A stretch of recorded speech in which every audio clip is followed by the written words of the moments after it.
The Torah tells us about the plagues, Dam tzfardei akinim arov, blood, frogs, lice, wild animals. However, in Tehillim Kuf Hey Pasuk Lamed Aleph, the Pasuk says, Amar, vayavo arov kinim bechol gvulam.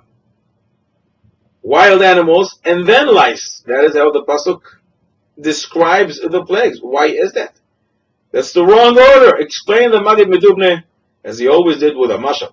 There was a rich guy in town, and he married off his son, and he decided to invite everybody in town for the 7 days following the wedding. But he told his servants that he wants them to invite everybody in town in different groups, and no one should be invited twice. So the first day, family members will be invited. The second day, his business associates in different groups throughout the week. The servants did as he asked, but on the 5th day, they noticed that there's a person who was already here on the first day. And they approached him and they said, "You are already here. What are you doing? Get out."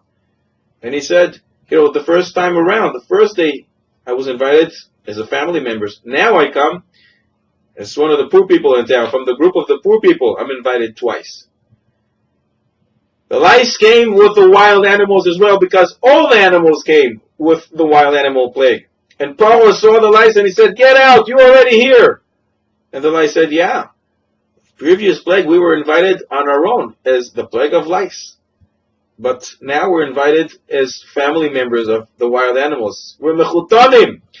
We're family members of the wild animals, so we come to party twice." That is why the Pasuk says, Amar, vayavo arov kinim bechol vulam. Together with the wild animals, the kinim came as well.